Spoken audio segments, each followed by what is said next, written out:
नमस्कार साथियों, मैं हूं कुलदीप जांगेड़। एक बार फिर से आपके साथ। सभी को वेरी वेरी गुड मॉर्निंग। सभी ऑनलाइन आ जाएंगे जल्दी से। चलिए, जल्दी से ऑनलाइन आ जाइए। वीडियो को लाइक करेंगे और शेयर कर देंगे। आप शेयर पहले ही कर दिया करें, ठीक है। चलिए, तो अपन मनोविज्ञान की बात कर रहे थे दोस्तों, और मनोविज्ञान में अपना टॉपिक चल रहा था संज्ञानात्मक विकास का सिद्धांत। संज्ञानात्मक विकास का सिद्धांत आज फिनिश हो जाएगा, खत्म हो जाएगा, और उसी के साथ अपन द एंड कर देंगे यूनिट फर्स्ट का। किसका? यूनिट फर्स्ट का द एंड कर देंगे। इसके बाद नेक्स्ट यूनिट अपन पढ़ेंगे आज से ही, ठीक है। उसके बारे में मैं थोड़ा सा इंट्रोडक्शन आज दे दूंगा। चलिए, संज्ञानात्मक विकास का सिद्धांत अपन पढ़ रहे थे। इसके बारे में अपनी 3-4 क्लासें लग चुकी हैं। अपन ने पूरा जान लिया है। संज्ञानात्मक विकास का सिद्धांत किसने दिया था? जीन पियाजे ने। बहुत ही इजी क्वेश्चन है, जीन पियाजे।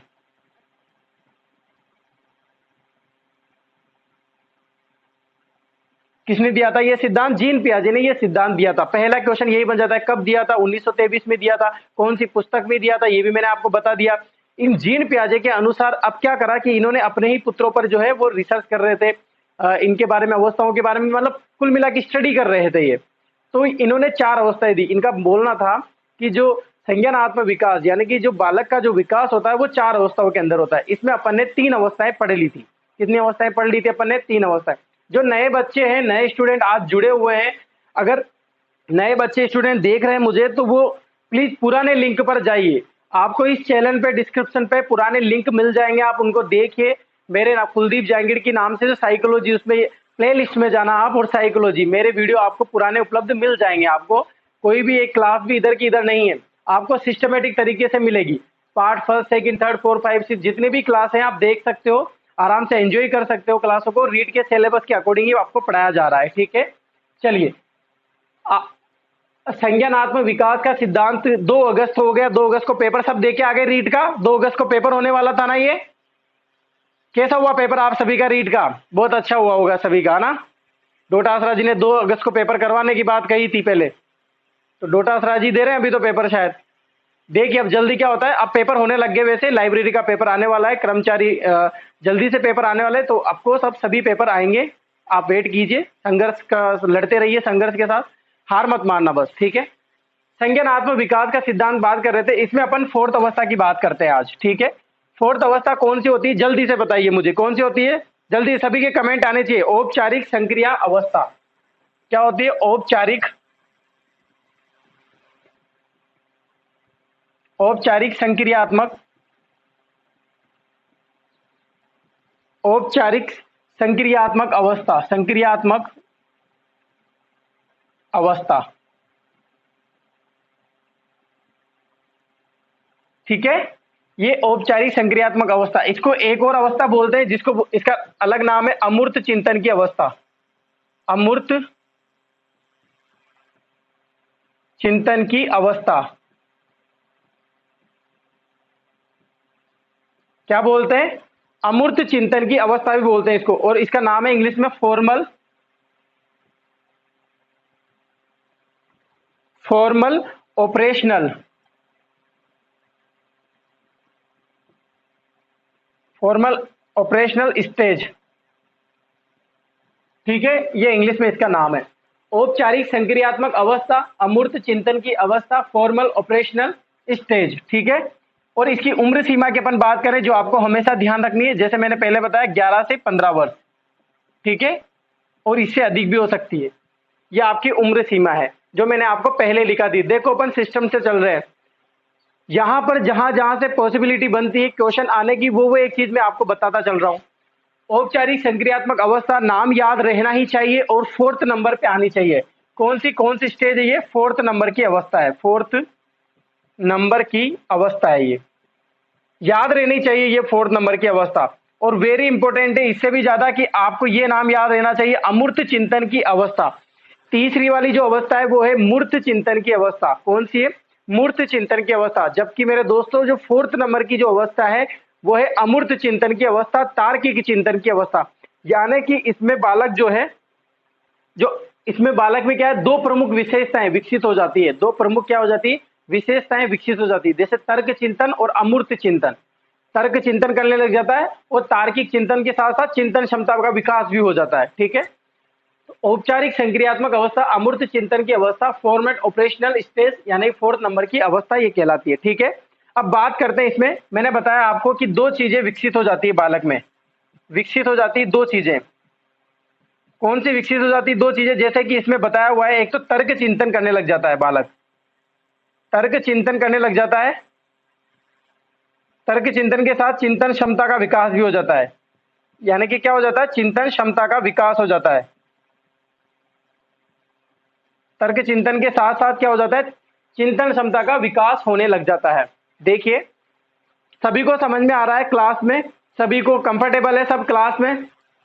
देखो, मैं बात कर रहा हूं यहां पर संज्ञानात्मक विकास के सिद्धांत के बारे में। संज्ञानात्मक विकास के सिद्धांत में अपन ने 3 अवस्थाएं पढ़ चुके थे। पहली अवस्था कौन सी थी? पहली अवस्था का नाम है संवेदीगामक अवस्था। दूसरी अवस्था का नाम है पूर्व संक्रियात्मक अवस्था। तीसरी अवस्था का नाम है मूर्त संक्रियात्मक अवस्था, जबकि 4th अवस्था का नाम है अमूर्त संक्रियात्मक अवस्था या फिर औपचारिक संक्रियात्मक अवस्था भी आप बोल सकते हो। इसकी उम्र सीमा की बात करें तो उम्र सीमा है 11 से 15 वर्ष। ये आपको ध्यान रखनी ही है, क्योंकि एग्जाम में किसी भी प्रकार से क्वेश्चन पूछ सकता है वो। अब अमूर्त चिंतन की अवस्था है, यानी कि इसमें बालक कैसा चिंतन करने लग जाता है? अमूर्त चिंतन करने लग जाता है। कैसा चिंतन करने लग जाता है बालक? अमूर्त चिंतन करने लगता है।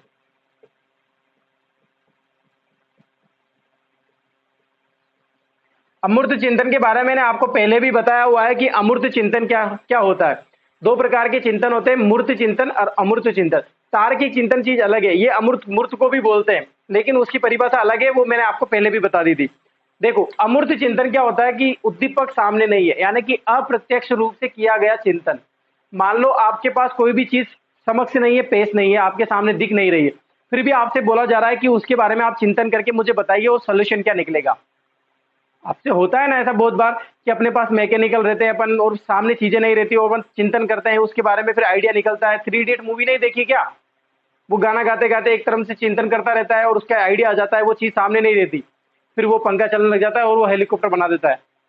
तो उस प्रकार के चिंतन जो होते हैं वो अमूर्त चिंतन कहलाते हैं, इसीलिए इसको अमूर्त चिंतन की अवस्था भी बोलते हैं। इसमें दो चीजें विकसित हो जाती है, यानी दो चीजों का विकास हो जाता है बालक में। जो पहला होता है तर्क चिंतन और चिंतन क्षमता का विकास हो जाता है। ठीक है, यहां तक सभी को क्लियर है? यहां तक सभी को समझ में आ रहा है? किसी को किसी भी प्रकार से प्रॉब्लम हो तो बता सकते हो। ठीक है, आप इसका स्क्रीनशॉट ले लीजिए, फिर आगे बताता हूं मैं।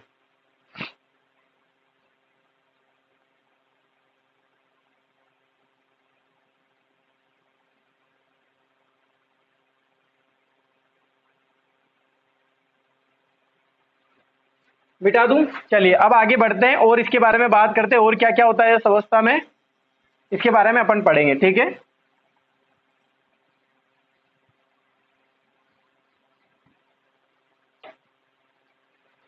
देखो, अब इस अवस्था में बालक जो है, बालक के सामने क्या आएगी? समस्याएं आएगी। ठीक है, बालक के सामने क्या आई? समस्याएं।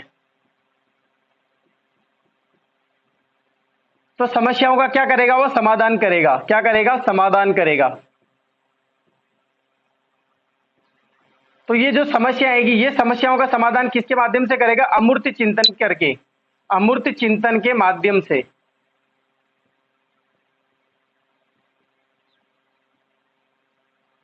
इसके माध्यम से क्या करेगा? समाधान करेगा। क्या करेगा? समाधान करेगा।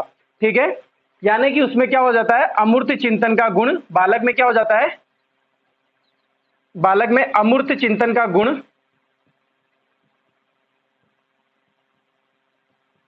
विकसित हो जाता है। कौन सा गुण विकसित हो जाता है? अमूर्त चिंतन का। देखो, बालक के सामने मान लो इस अवस्था में जो 11 से 15 वर्ष और इससे अधिक की जो अवस्था रहती है उसको बोलते हैं औपचारिक क्रिया अवस्था, औपचारिक संक्रिया अवस्था या अमूर्त चिंतन की अवस्था। जीन पियाजे का यह कहना था कि जो 11 वर्ष के बाद की जो अवस्था रहती है वो सारी औपचारिक संक्रियात्मक अवस्थाएं होती है, लेकिन टेम्पररी यहाँ पर अपन बालक की बात कर रहे हैं तो बालक की एज 15 तक या 18 तक मान ली थी इन्होंने, इसीलिए अपन यहाँ पर एज लिखते हैं 11 से 15 वर्ष। मैंने देखो रेशो भी लगा रखा है कि ऊपर तक, यानी कि उससे अधिक भी यही अवस्था चलेगी। अब इसमें क्या है? बालक मान लो कोई भी चीजें करता रहता है, क्योंकि अलग अलग प्रकार के तर्क चिंतन चिंतन क्षमता का विकास हो जाता है, तो उसमें क्या आ जाती है? समस्या आ जाती। तो वो जो समस्याओं का जो समाधान करेगा वो अपने अमूर्त चिंतन से करने लग जाएगा, यानी कि हर एक समस्या का समाधान निकालने लग जाता है। किसके माध्यम से? अमूर्त चिंतन के माध्यम से। अमूर्त चिंतन मैंने समझा दिया आपको, क्लियरली समझ में आया होगा सभी को।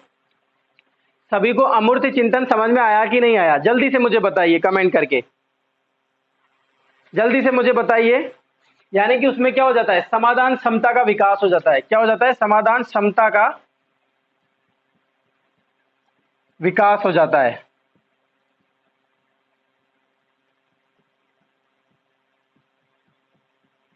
क्या हो जाता है? समाधान, यानी कि वो समाधान निकालने लग जाता है अमूर्त चिंतन के माध्यम से। यानी कि बालक में अमूर्त चिंतन का गुण कौन सी अवस्था में विकसित होता है? तो आपसे ये एग्जाम में पूछा जाएगा, कौन सी अवस्था आएगी? औपचारिक संक्रियात्मक अवस्था आनी चाहिए आपको। ये मैंने आपको क्लियरली बताया, जो आपको समझ में आ जाना चाहिए। ठीक है, सभी को क्लियरली समझ में आ रहा है? सभी को समझ में आ रहा है कि नहीं आ रहा? जल्दी से मुझे बताइए कमेंट करके। ठीक है, लिख लीजिए अब आप इसको।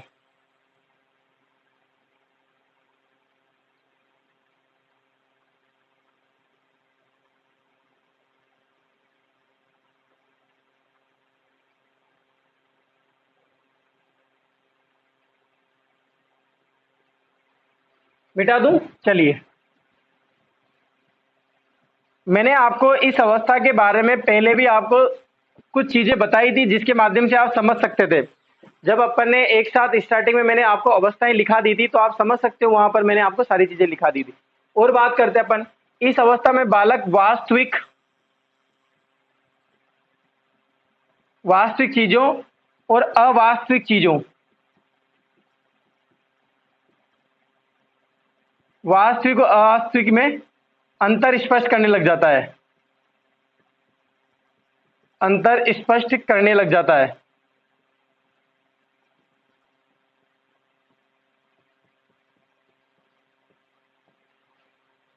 और वास्तविक अवास्तविक, मैंने आपको जब अवधारणाएं बताई थी, आपको अवस्थाएं बताई थी, तब अपन अवस्थाएं पढ़ रहे थे, बाल अवस्थाएं पढ़ रहे थे। तो मैंने बाल अवस्था में वहां पर आपको बताया था कि जब बालक जो वास्तविक क्रिया करता है, यानी कि जो उसके स्वप्न, यानी कि जो ख्वाब देखता है बड़े बड़े, मान लो उसको वास्तविक रूप से नहीं हो रहे, तो वो स्वप्न के माध्यम से उसको पूरा करेगा। तो वो क्या करेगा? वास्तविक और अवास्तविक माध्यम से कल्पना में चला जाएगा। यानी कि कल्पना का निर्माण भी कहां हो जाता है? इसी अवस्था में हो जाता है। यानी कि कल्पना के माध्यम से डालने की कोशिश करेगा अपने स्वप्नों को।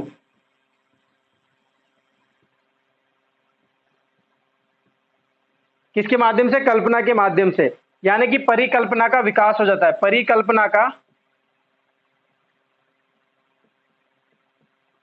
परिकल्पना विकसित हो जाती है।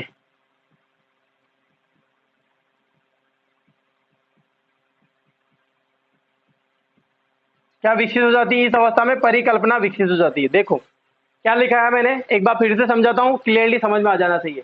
औपचारिक संक्रियात्मक अवस्था की अपन बात कर रहे हैं।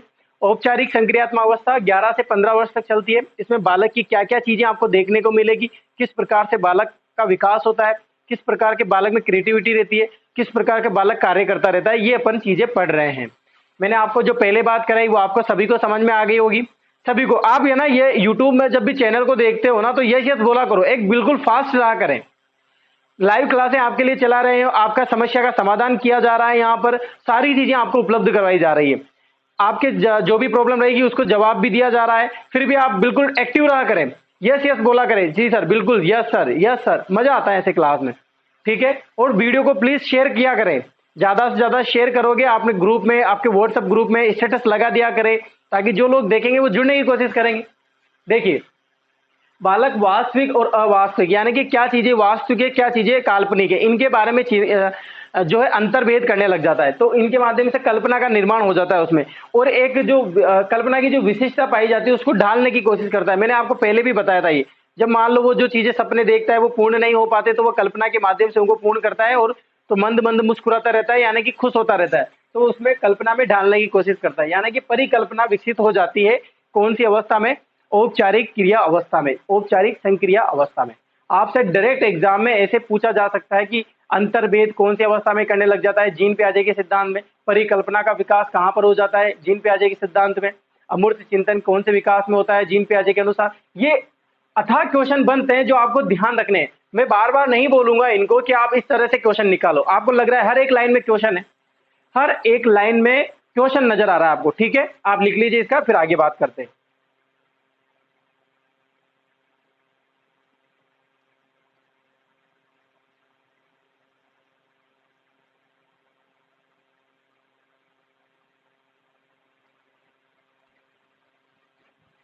ठीक है, चलो यहां तक बात हो गई, सभी को समझ में आ रहा है यहां तक?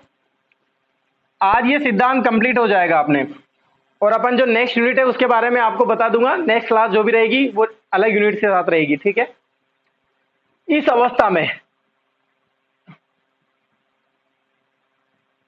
इस अवस्था में बालक में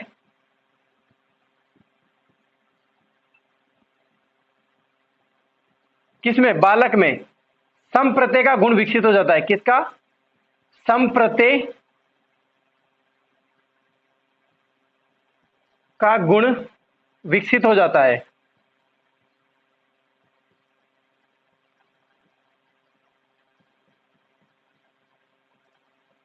कौन सा गुण विकसित हो जाता है? संप्रत्यय का गुण विकसित हो जाता है।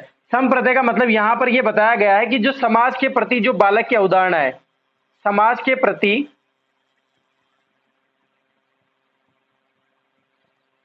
बालक की अवधारणाएं अवधारणाएं होती है, जो ये अवधारणाएं होती है ये एक तरह से स्पष्ट हो जाती है, स्पष्ट हो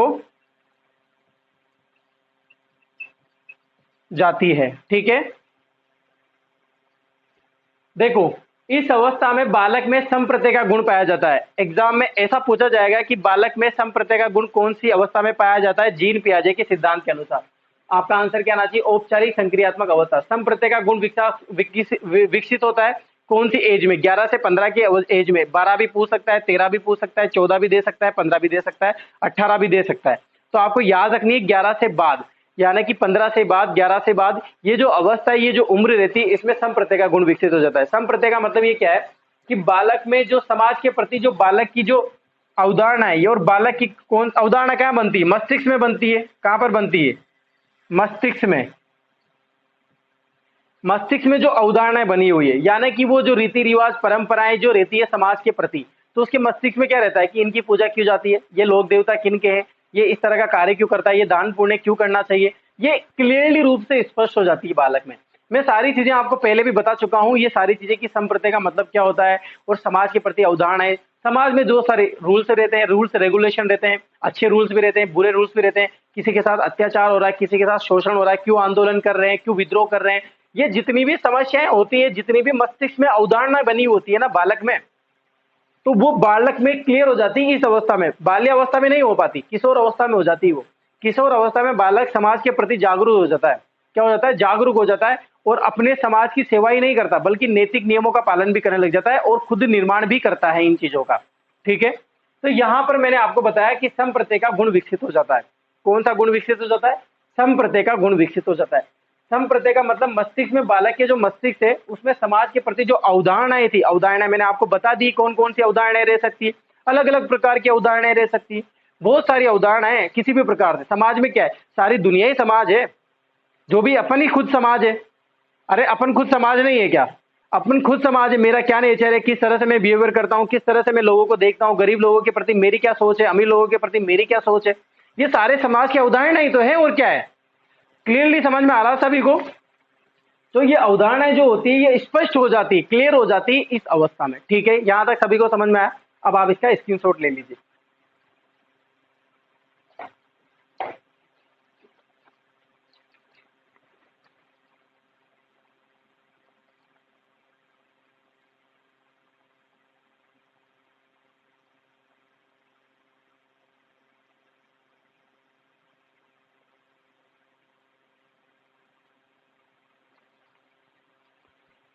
सभी को समझ में आ रहा है? मजा आ रहा है ना क्लास में?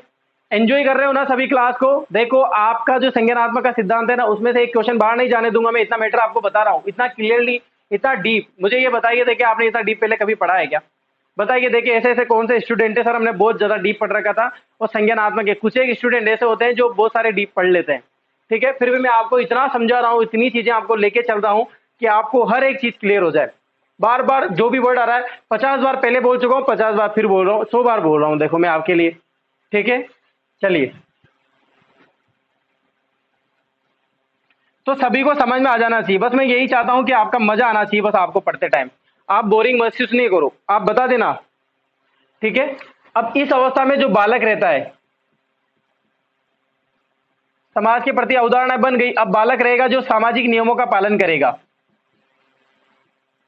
सामाजिक व नैतिक। कौन कौन से? सामाजिक व नैतिक, ये दोनों नियम रहते हैं। नियमों का पालन करता है। क्या करता है? पालन करता है। तथा विभिन्न प्रकार से जो ये नैतिक और सामाजिक और नैतिक नियम रहते हैं, इनमें समाज में कुछ सामाजिक व नैतिक गुणों का क्या कर देता है? निर्माण भी कर देता है। क्या कर देता है? निर्माण भी करने लगता है। यहां पर एक वर्ड आया, निर्माण करने लग जाता है। मैं बार बार आपसे एक ही चीज बोल रहा था कि जब भी निर्माण आ जाए तो निर्माण का मतलब क्या होता है? सॉरी, एक मिनट।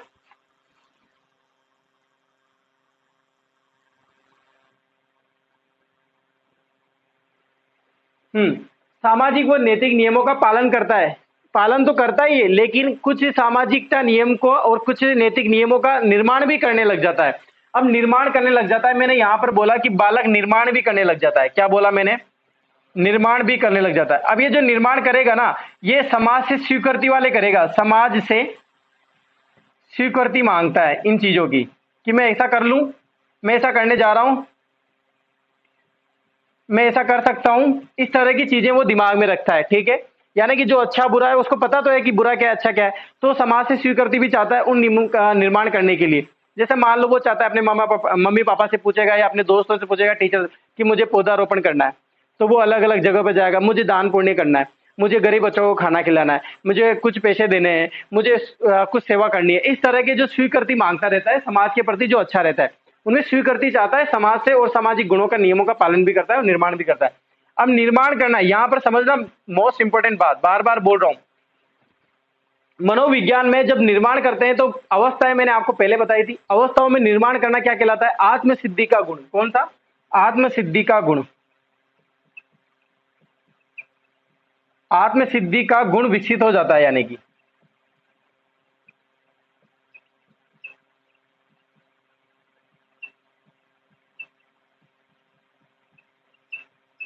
कौन सा गुण विकसित हो जाता है? आत्मसिद्धि का गुण। आत्मसिद्धि बोलो या फिर एक और नाम है, जल्दी से बताइए मुझे वो नाम। जल्दी से बताइए कि आत्मसिद्धि को और क्या बोलते हैं। 3 बार 4 बार बोल चुका हूं मैं ये चीजें। आत्मसिद्धि का मतलब होता है निर्माण करना। आप लिखो जब तक मैं पानी पी लेता हूं।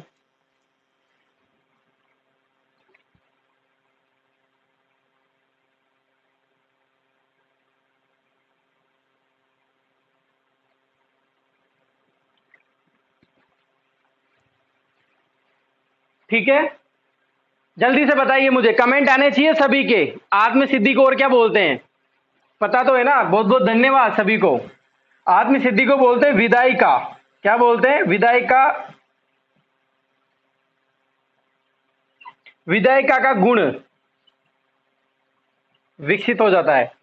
ठीक है, एक बार फिर से समझना, बहुत इजीली समझा दूंगा। यहां पर मैंने बोला बालक में सामाजिक व नैतिक नियमों का पालन करने लग जाता है। वो सामाजिकता नियमों का पालन करता है और नैतिक नियमों का पालन करता है। आपसे एग्जाम में इस तरह से पूछेगा वो कि नैतिक नियमों की अवस्था कौन सी है, सामाजिक नियमों की अवस्था कौन सी है।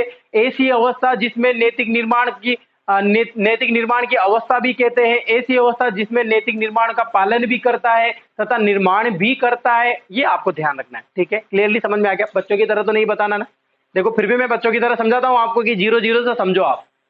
नियमों का पालन तो करता ही है, बाकी जो समाज से स्वीकृति मांगता है कि मैं कुछ निर्माण भी करना चाहता हूं, कुछ चीजें मेरी तरफ से भी करना चाहता हूं, कि ऐसा कर सकते हैं क्या, ऐसा क्यों, ऐसा किस लिए, ऐसा इसलिए, ऐसा वगैरह वगैरह चीजें, तो वो निर्माण करने की अवस्था कहते हैं। तो निर्माण को यहां पर साइकोलॉजी में क्या कहा गया है? आत्मसिद्धि का गुण पाया जाता है। क्या पाया जाता है? आत्मसिद्धि का गुण। आत्मसिद्धि को ही बोला जाता है विधायी का प्रवृत्ति। क्या बोला जाता है? विधायी का प्रवृत्ति का गुण पाया जाता है। किसमें? बालक में पाया जाता है। कौन सी अवस्था के बालक में? 11 से 15 वर्ष के, 11 से 15 के ऊपर के में विधायी का गुण पाया जाता है। ठीक है, तो ये समाज से स्वीकृति मांगता है। ये सारी चीजें आपको क्लियरली समझ में आई कि नहीं आई? जल्दी से बताइए मुझे। समझ में आ गई? चलो लिख लो आप इसको।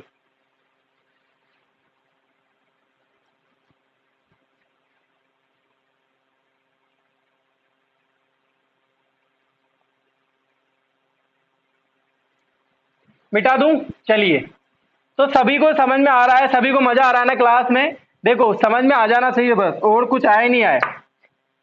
जिंदगी में कुछ करो या मत करो, लेकिन जो चीज कर रहे हो ना उसके बारे में समझो जरूर कि क्यों कर रहे हैं। बहुत बार अपन क्या होता है कि टाइम खराब करते रहते हैं लाइफ में। बहुत सी जगह आप ऐसे देखोगे कि बेवजह में बातें करता रहता हूँ, बेवजह में ना टाइम खराब करता रहता हूँ, बैठ गए 2-3 घंटे बैठ। तो एक बार सोचना तो सही उसके बारे में कि अपन ऐसा क्यों कर रहे हैं। ये जो अनमोल समय है, ऐसा मैं क्यों कर रहा हूँ? मैंने 3 घंटे, वो 3 घंटे जब आप बैठते हो ना कहीं पर, वो 3 घंटे जब आप कहीं पर बातें करते हो ना, तो उसके बाद सोचना एक बार घर जाके, एक बार घर जाके सोचना कि मैंने 3 घंटे क्या करा था यार वहाँ। मैं 3 घंटे बातें करके क्या आ गया? हो सकता है 3 घंटे बातें करके आपने किसी का घर ही बिगाड़ा होगा, लेकिन अच्छा काम तो नहीं करा होगा। तो ध्यान रखें, ज्यादा से ज्यादा अपना बिजी रखें अपने आप को, और कुछ ना कुछ अरे लिखते ही रहिए। जिंदगी में लिखने को इतनी सारी चीजें, किसी के बारे में लिखिए, किसी के लिए लिखिए, अपनी बुक से निकाल दिए, मतलब जितने आपके थॉट बनते हैं दिमाग में, जितनी आपकी नेगेटिव पॉजिटिव सारी चीजें आप लिख लीजिए बस। मैं तो ये चाहता हूँ न्यूज़पेपर में अथाह चीजें आती हैं उनको ही लिखने लग जाइए। इससे एक चीज तो होगी कि आप बिजी रहोगे, आपकी राइटिंग सुधरेगी, इससे आपके नए नए थॉट क्रिएट होंगे। तो लिखना हमेशा बनाए रखिए। गांधी जी ने कहा था कि सबसे अच्छी जो दोस्त होती है, जो आपको मन को जो संतुष्ट देता है, वो है बुक्स। आप बुक्स को हमेशा पास रखिए, ठीक है? बीच बीच में मोटिवेट होना बहुत जरूरी है, ठीक है? चलिए, और बात करें, लास्ट बात आ जाती है इस अवस्था में बालक में, जो बालक है, इस अवस्था का जो बालक है उसमें रासायनिक गुणों का विकास भी हो जाता है। रासायनिक गुणों का विकास भी हो जाता है, विकास हो जाता है। अब रासायनिक गुणों का विकास होगा तो बालक क्या करने लग जाएगा? अलग अलग प्रयोग करने लग जाएगा। प्रयोग करने की क्षमता विकसित हो जाती है। क्या हो जाती है? अलग अलग प्रयोग करने की क्षमता विकसित हो जाती है, ठीक है? यहां तक सभी को क्लियरली समझ में आया कि नहीं आई? इसके बाद बात करें, इस अवस्था में बालक पहचान बनाना आ जाता है, इसमें पहचान बनाने लग जाता है, क्योंकि जब सामाजिक नियमों का पालन करने लग जाता है, सामाजिक गुणों का पालन करने लग जाता है, तो वो क्या करने लग जाता है? पहचान बनाने लग जाता है। पहचान का मतलब तदात्मीकरण। एक व्यक्तित्व में आएगा, अपन पढ़ेंगे इसको, तदात्मीकरण बोलते हैं इसको। तदात्मीकरण क्या करने लग जाता है? पहचान बनाने लग जाता है, यानी कि अपनी एक पहचान होनी चाहिए। समाज में जा रहा हूं मैं, क्यों कर रहा हूं? क्योंकि मैं एक राजनीति में जाना चाहता हूं। पहचान, ये बार बार बोल रहा हूं मैं, पता नहीं कितनी बार आ गई होगी चीजें, ठीक है? वो बहुत सी चीजों को निषेध समझने लग जाता है। निषेध की प्रवृत्ति भी इसमें आ जाती है, ठीक है? क्या आ जाती है? निषेध करना, ठीक है? इसके बाद बात करें अपन, उसमें बालक में बहुत सारे गुण विकसित हो जाते हैं, यानी कि क्या हो जाता है? पारस्परिक हो जाता है। पारस्परिक, ठीक है? मिलजुल करना, मतलब एक परस्पर एक दूसरे के संपर्क में रहना, यानी कम्युनिकेशन उसमें जुड़ जाता है, ठीक है? इसके बाद बात करें सहसंबंधता परिवर्तन, चौथे नंबर का आता है सहसंबंधता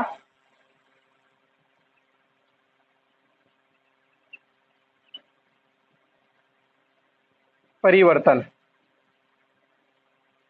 ये सभी क्या हो जाते हैं बालक में? ये जो मैंने 4 भाग बताए आपको, ये किस में आ जाते हैं? बालक के इस अवस्था में आ जाते हैं, ठीक है? ये सारी चीजें आपको इस अवस्था में देखने को मिलेगी। पहचान करना यानी कि आइडेंटिफाइड करने लग जाता है। इसके बाद नेगेशन करने लग जाता है, यानी कि निषेध करना सीख जाता है। सहसंबंध का कोऑर्डिनेशनल ट्रांसफॉर्मेशन इसको बोलते हैं, ठीक है? ये सारी चीजें आपको ध्यान रखनी है। आप तो डायरेक्ट ध्यान रखना, बालक में रासायनिक गुणों का विकास हो जाता है, अलग अलग प्रयोग करने लग जाता है, यानी कि अलग अलग प्रयोग करने के विकसित हो जाते हैं। ज्यादा फास्ट तो नहीं पढ़ा रहा ना मैं, फास्ट इसलिए बोल रहा हूँ क्योंकि ये सारी चीजें मैं पहले बता चुका हूँ आपको। बस आपको संज्ञानात्मक सिद्धांत में भी ध्यान रखना है ये, ठीक है? एक ही बात है। पहचान करना, तदात्मीकरण आ जाता है उसमें। पहचान बनाना, तदात्मीकरण, अपनी एक पहचान बनाना, यानी कि दूसरों के एक आइडल बनाने लग जाता है, ठीक है? निषेध करना, बहुत सारी चीजों को रिजेक्ट करने लग जाता है, निषेध करने लग जाता है। पारस्परिक, परस्पर संबंध, कम्युनिकेशन की चीजें आ जाती है। सहसंबंधिता स्थापित करने लग जाता है, विषम लिंग के अट्रैक्शन, ये सारी चीजें, ठीक है? तो ये सिद्धांत आपको सभी को समझ में आया कि नहीं आया? इस सिद्धांत के बारे में फीडबैक मांगना चाहता हूं आपसे। जल्दी से मुझे बताइए कि आपको ये सिद्धांत कैसा लगा। जल्दी से कमेंट आने चाहिए आपको, ठीक है? मैं देख रहा हूं आपके कमेंट, जल्दी से कमेंट आने चाहिए, ठीक है? सभी को सिद्धांत समझ में आया? देखो मैंने ज्यादा फास्ट नहीं पढ़ाया, 3-4 क्लासें लगाई है इस सिद्धांत के लिए ताकि आपको अच्छे से समझ में आए। मैंने ये सिद्धांत बार बार रिपीट करा है, बार बार पता नहीं कितनी बार समझाया आपको कि आपको इस वर्ड का मतलब, अगर फिर भी मैं बार बार बोल रहा हूं कि फिर भी अगर आपको कोई वर्ड समझ में नहीं आया हो, कोई साइकोलॉजिकल वर्ड समझ में नहीं आया हो, किसी लाइन में आप कंफ्यूज हो, किसी चीज को लेकर कंफ्यूज हो, तो आप प्लीज मुझे कमेंट कीजिए। मेरा नंबर भी दिया हुआ है नीचे, आप मेरे नंबर पर मैसेज भी कर सकते हैं, व्हाट्सएप मैसेज भी कर सकते हैं कि आप अपनी समस्या बताइए मुझे, ताकि मैं आपका समाधान कर सकूं। ठीक है, आपका समाधान जरूर किया जाएगा। अगर कुछ अच्छी चीजें पूछोगे तो समस्या समाधान होगी, फालतू की चीजें पूछोगे तो कैसे समाधान करेंगे। तो ऐसा क्वेश्चन भेजना जो पढ़ाया हुआ हो, जो जिसके बारे में अपन बात कर रहे हो, अलग आगे जाने की जरूरत नहीं है अभी। ठीक है, ठीक है, जल्दी से इसका स्क्रीनशॉट ले लीजिए, फिर आगे बात करते हैं।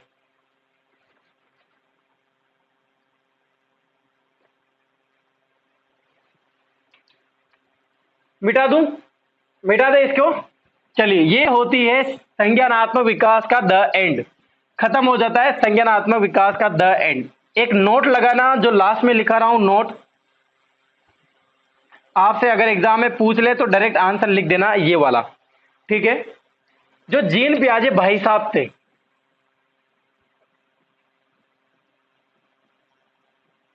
ये जो जीन पियाजे ये जो मैं लिख रहा हूं, मैंने बताया कि अपने 3 पुत्रों पर इन्होंने प्रयोग किया था। ये 3 पुत्रों पर ये रिसर्च कर रहे थे। कितने पुत्रों पर? 3 पुत्रों पर। तो उनमें से 3 पुत्र हो गए, तो 3 तो जुड़ तो नहीं रहे थे ना। एक पुत्र ये था, दूसरा पुत्र ये था, तीसरा पुत्र ये था। ऐसा तो नहीं है ना कि ये तीनों जुड़ रहे हो ऐसे, और तीनों पुत्र इसमें ही मिक्स हो। नहीं, ऐसे तो नहीं हो सकते ना। 3, 1 2 3 इस तरह से। तो जीन पियाजे जब तीनों पुत्रों पर जो विकास का अध्ययन कर रहे थे, विकास की अवस्थाओं का अध्ययन कर रहे थे, उनके बिहेवियर को देखकर, उनके चाल चरण ढंग को देखकर जब वो लिख रहे थे, बुक्स वगैरह लिख रहे थे, तो उन्होंने बताया था कि जो जीन पियाजे की जो संज्ञानात्मक सिद्धांत है, संज्ञानात्मक सिद्धांत किसने दिया था? जीन पियाजे का। ठीक है, यही सिद्धांत, वो ऊपर वाला, डरो नहीं आप बिल्कुल। जो जीन पियाजे का संज्ञानात्मक सिद्धांत है, इसमें जो दूसरी और तीसरी अवस्था है, जो दूसरी तीसरी जो ये अवस्था है, कौन सी अवस्था? दूसरी अवस्था का नाम क्या है? जल्दी से बताइए मुझे। पूर्व संक्रियात्मक। पूर्व संक्रियात्मक।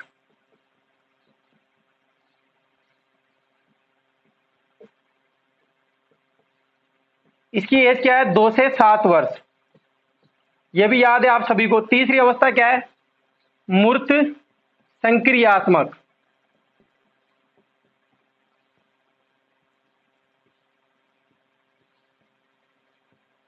इसकी एज क्या है? 7 से 11 वर्ष। ठीक है, अब ये 11 ध्यान रखना और इधर 2 ध्यान रखना। क्या बोल रहा हूं मैं? जीन पियाजे ने अपने 3 पुत्रों पर, जिनमें से 1 2 3, एक पर रिसर्च किया, एक पर बताई, उनकी अवस्थाएं बताई, 2 को देखकर बताई, 3 को देखकर बताई। तो संज्ञानात्मक सिद्धांत है, उसमें जो दूसरी अवस्था तीसरी अवस्था जो बताई थी इन्होंने। दूसरी अवस्था क्या थी? पूर्व संक्रियात्मक अवस्था। तीसरी अवस्था क्या थी? मूर्त संक्रियात्मक अवस्था। दूसरी अवस्था की एज क्या थी? 2 से 7 वर्ष। और तीसरी अवस्था की एज क्या थी? 7 से 11 वर्ष। यहां तक सभी को क्लियर है कि नहीं है? सभी को जो मैंने बोला अभी तक समझ में आ जाना चाहिए। आया समझ में? क्लियर है? तो इन्होंने क्या बोला, जो दूसरी और तीसरी अवस्था जो मिक्स कर दी इन्होंने, 2 + 3 देके 1 बराबर एक अन्य अवस्था निकाली इन्होंने। अन्य अवस्था।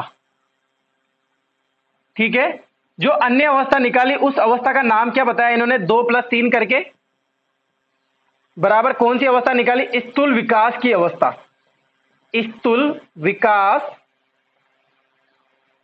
अवस्था। और इसकी एज क्या रखी इन्होंने? 2 से 11 वर्ष। क्या रखी? 2 से 11 वर्ष। तो ये नोट लगा के लिख लेना आप अलग से कि स्थूल विकास की अवस्था की एज क्या है? 2 से 11 वर्ष। देखो कैसे ली, क्योंकि 2 और 3 दोनों मिक्स करिए। 2 + 3 किया इन्होंने, 2 + 3 किया, मिक्स कर दिया, बराबर कौन सी निकली? स्थूल विकास की अवस्था। कौन सी निकली? स्थूल विकास अवस्था। ये अवस्था निकली इन्होंने। किन्होंने बताई थी? ये जीन पियाजे भाई साहब ने बताई ये अवस्था। तो जो स्थूल विकास की अवस्था, देखो इनकी एज क्या है? 2 से याद रखना, 2 से 7। ठीक है, 3 से क्या रखोगे इधर याद?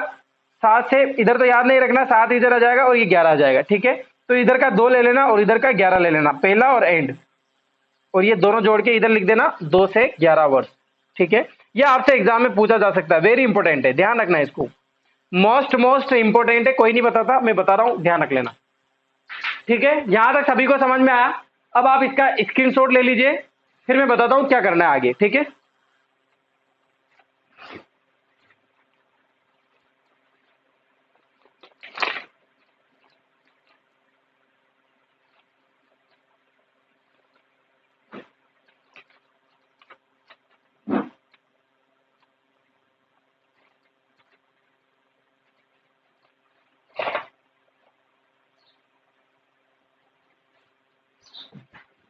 तो आया सभी को समझ में? सभी बोलेंगे अच्छा बताएंगे, क्या बताएंगे, फीडबैक जरूर देंगे कि आपको यूनिट फर्स्ट कैसी लगी। जल्दी से कमेंट कीजिए। आपको यूनिट फर्स्ट में कोई भाग ऐसा हो जो छूट गया हो, जो मैंने नहीं पढ़ाया हो। देखो अपन सिलेबस से ही बात करेंगे। सिलेबस के अकॉर्डिंग से मैंने बहुत ज्यादा पढ़ाया है। शिक्षा मनोविज्ञान पढ़ा दिया है मैंने आपको, इसके बाद मैंने संप्रति की कुछ बातें बता दी है। बहुत सारी चीजें मैंने आपको एक्स्ट्रा में बताया हुआ है जो सिलेबस में नहीं था। तो आप ऐसा तो कभी नहीं बोल सकते कि सिलेबस से बहुत कम पढ़ाया सर आपने। नहीं पढ़ाया ना, ज्यादा ही पढ़ाया ना, मैटर ज्यादा ही बता रहा हूं ना मैं। बिल्कुल थैंक गॉड की यूनिट फर्स्ट हो गई कंप्लीट। बहुत बड़ी यूनिट है, अब इतनी बड़ी यूनिट नहीं आएगी आगे, ठीक है। एक चीज और ध्यान रख लेना, एक सिद्धांत आता है मनोसामाजिक विकास का सिद्धांत। एक सिद्धांत आता है मनोसामाजिक, ये बहुत कंफ्यूज करने वाली चीजें हैं, आपको ध्यान रखना है। मनोसामाजिक विकास का सिद्धांत, इसको आपको डायरेक्ट याद रखना है कि यह सिद्धांत किसने दिया था। मनोसामाजिक विकास का सिद्धांत अगर आपसे पूछ लेते हैं, देखो अल्बर्ट बंडूरा, कोहलबर्ग, इसके बाद वाइगोत्स्की, और इसका नाम आता है इरिक एरिक्सन। क्या नाम आता है? इरिक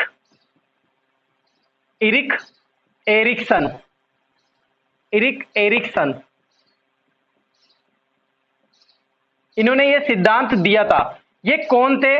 तो ये सिगमंड फ्राइड के शिष्य थे। सिगमंड फ्राइड के क्या थे? ये शिष्य थे। और शिष्य थे ना, इसीलिए इन्होंने सिगमंड फ्राइड के जो व्यक्तित्व का जो प्रयोग था, सिगमंड फ्राइड के व्यक्तित्व का सिद्धांत दिया था सिगमंड फ्राइड ने, वो ईगो वाला। याद है आपको? अभी पढ़ाऊंगा मैं आगे। जो सिगमंड फ्राइड के जो व्यक्तित्व का सिद्धांत था, कौन सा था? वो ईगो, इदम, सुपर ईगो, ये वाला, बर्फ के टुकड़े वाला, चेतन मन, अचेतन मन, ये सारे व्यक्तित्व के सिद्धांत है। इदम, ईगो, सुपर ईगो, यानी कि इदम अहम परम अहम, इदम अहम परम अहम। ये किसका सिद्धांत था? सिगमंड फ्राइड का सिद्धांत था। यानी कि सिगमंड फ्राइड का व्यक्तित्व के प्रकार थे ये, सॉरी सिद्धांत नहीं बोल सकते, प्रयोग के प्रकार। सिगमंड फ्राइड ने व्यक्तित्व के प्रकार दिए थे कि बालक, एक तो इदम होता है बालक में, एक अहम होता है, एक परम अहम होता है। तो इन तीनों पर रिसर्च किया था किसने? ये एरिक डिक्सन ने। एरिक डिक्सन नहीं, एरिक इरेक्सन ने। और प्रयोग करके एक नव फ्राइडवादी विचारधारा दी थी। विचारधारा दी। कौन सी विचारधारा दी? नव फ्राइडवादी। अगर आपसे पूछ ले कि नव फ्राइडवादी विचारधारा किसने दी, तो क्या आएगा आंसर? एरिक्सन। क्या आएगा आंसर? एरिक्सन। ये मैंने यहीं पर बता दी ताकि आपको कोई कंफ्यूज नहीं होता। और इन्होंने ये इदम अहम परम अहम पर प्रयोग किया, रिसर्च किया, इनको पढ़ा, अध्ययन किया, जाना, समझा, और समझकर ये अपने गुरु को सब कुछ मानते थे। तो इन्होंने सर्वश्रेष्ठ प्रकार बताया था अहम को। किसको बताया था? अहम को। और अहम के आधार पर ही इन्होंने ये सिद्धांत दिया था, मनोसामाजिक विकास का सिद्धांत। कितना इजी मैं आपको लेके चल रहा हूं ये बताइए। इसीलिए मनोसामाजिक विकास का सिद्धांत जो है किसने दिया? एरिक एरिक्सन ने। देखो एक बार फिर से समझाता हूं, कोई कंफ्यूज नहीं रहना चाहिए। मनोसामाजिक विकास का सिद्धांत किसने दिया था? याद रखना है, एरिक एरिक्सन। ठीक है, कौन है ये सिगमंड फ्राइड जो थे ना भाई साहब, सिगमंड फ्राइड कौन थे? सिगमंड फ्राइड बताने की जरूरत ही नहीं है। वियना के निवासी, ऑस्ट्रिया के निवासी, मनोविश्लेषणात्मक के जनक, चेतन अचेतन अर्धचेतन के जनक, व्यक्तित्व का सिद्धांत दिया था। या व्यक्तित्व का सिद्धांत मत बोलो, व्यक्तित्व के प्रकार बोलो आप। व्यक्तित्व के प्रकार दिए थे इन्होंने। कौन कौन से प्रकार दिए थे आगे पढ़ाऊंगा मैं आपको। इदम अहम परम हम। इतना मजा आएगा इनको पढ़ने में, इतना इजीली बताऊंगा आपको कि जिंदगी में कभी नहीं बोलोगे कि इदम क्या होता है, अहम क्या होता है, परम हम क्या होता है। अभी बताऊंगा नहीं, क्योंकि अभी डीपली चल जाएगा, ज्यादा माहौल बन जाएगा। तो व्यक्तित्व के प्रकार है ये। तो इनको पढ़ रहे थे भाई साहब कौन, एरिक्सन, क्योंकि ये तो चल बसे होंगे, तो ये पढ़ रहे थे, शिष्य थे तो चल रहे थे। तो इन्होंने रिसर्च किया, इनकी बुक्स पढ़ी, अध्ययन किया और सब कुछ जाना बालकों के बारे में कि बालक में कैसे इदम आता है, कैसे अहम आता है, कैसे ईगो आता है, सुपर ईगो आ जाता है। तो इनको पढ़ने के बाद इन्होंने नव फ्रायडवादी एक विचारधारा दी, पुस्तक निकाली नव फ्रायडवादी विचारधारा, ठीक है। तो इसमें इन्होंने कहा कि जो बालक की जो प्रवृत्ति होती है वो द्वंद्व के रूप में होती है, दो चीजों की वजह से होती है, द्वंद्व। तो वो द्वंद्व जो बताया वो अहम बताया, यानी कि इदम अहम परम हम। तो बालक का सर्वश्रेष्ठ प्रकार कौन सा बताया, व्यक्तित्व का अहम बताया। किसने बताया, ये एरिक्सन ने, ठीक है। अब अहम बता दिया, तो इसीलिए इसीलिए अब सुनना क्या बोल रहा हूं, इसीलिए के बाद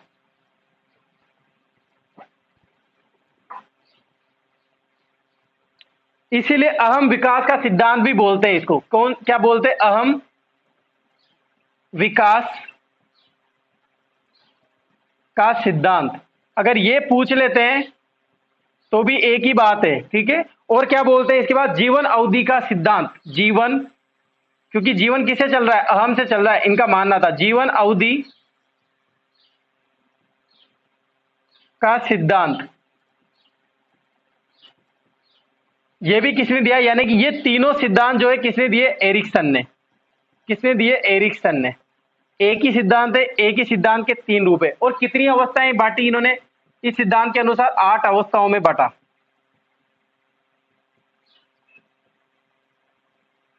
कितनी अवस्थाएं दी, 8 अवस्था। लेकिन इनको क्या करेंगे, नहीं पढ़ेंगे अपन, क्योंकि ये बहुत ज्यादा बड़ी है और इनमें से क्वेश्चन नहीं पूछा था। मैं गारंटी के साथ आपको 100% एक कॉन्फिडेंस लेके चलना, 100% बोल दूंगा मैं कि अगर एग्जाम में एरिक्सन से कोई क्वेश्चन आएगा ना तो नाम से आएगा, नाम याद रख लेना बस, इससे ज्यादा कोई क्वेश्चन नहीं पूछेगा आपसे। 8 अवस्थाएं आपको ध्यान रखने की जरूरत नहीं है, नहीं पूछेगा इनमें से, क्लियर है, कंफर्म है, 100% श्योर हूं मैं। तो आपको ध्यान रखना है, मनोसामाजिक, अहम विकास, जीवन अवधि का सिद्धांत, ये किसने दिया, एरिक्सन ने दिया था, सिगमंड फ्राइड के शिष्य थे ये, ठीक है। सभी को क्लियरली समझ में आया ना, ये छोटी सी बात थी जो आप नोटबुक में लिख लेना, मजे के साथ याद कर लेना, आराम से याद हो जाएगी, ठीक है। चलिए, ये हुई यूनिट फर्स्ट खत्म। अब आप मुझे ये बताइए कि यूनिट फर्स्ट में कोई प्रॉब्लम है कि नहीं है। मैंने आपके टेस्ट सीरीज भी ज्वाइन करवाई थी, टेस्ट सीरीज भी उपलब्ध है, अब पीडीएफ भी उपलब्ध करवाई है, सारी चीजें उपलब्ध करवाई है, रेगुलर टेस्ट चले हुए हैं सामान्य ज्ञान परिवार में, यानी कि पूरा कंप्लीटली आपको पूरा फोकस यूनिट फर्स्ट पे था। अच्छे समझ में आएगी, सभी बताएंगे कैसी यूनिट फर्स्ट रही आपके लिए जल्दी से, ठीक है। अब जो अपन कल से बात करेंगे वो यूनिट थर्ड के बारे में बात करेंगे। कौन सी, यूनिट थर्ड। क्यों करेंगे यूनिट थर्ड, ये भी सुन लेना। यूनिट थर्ड के बारे में अपन बात करेंगे, क्यों करेंगे ये भी सुन लो। यूनिट थर्ड में जो यूनिट सेकंड है, सॉरी जो यूनिट सेकंड है उसमें आता है अधिगम, ओनली अधिगम। ये कौन सी है, यूनिट सेकंड। और आपको पता होगा एक पीडी सोनी सर पढ़ा रहे थे ये अधिगम। तो अगर मान लो बाई चांस अगर कभी किसी दिन मेरी क्लास नहीं लगती है तो हो सकता है अधिगम वही कंप्लीट करा देंगे। और जहां तक उन्होंने अधिगम कंप्लीट कराया हुआ है वो कंप्लीट हो गया, ठीक है। कभी टाइम रहा तो अपन उसके बारे में चर्चा करेंगे, उसके बारे में पढ़ेंगे। अगर सर आगे अपना जो भी हमारा प्लान रहेगा उसके अनुसार आपको बता दिया जाएगा, एक तरह से आपको पूरा नोटिस आ जाएगा, समझ जाओगे आप, ठीक है। तो अपन तो अभी तो क्या करेंगे, यूनिट थर्ड पढ़ेंगे। तो यूनिट थर्ड में क्या क्या है, व्यक्तिगत विभिन्नता, व्यक्तिगत विभिन्नता,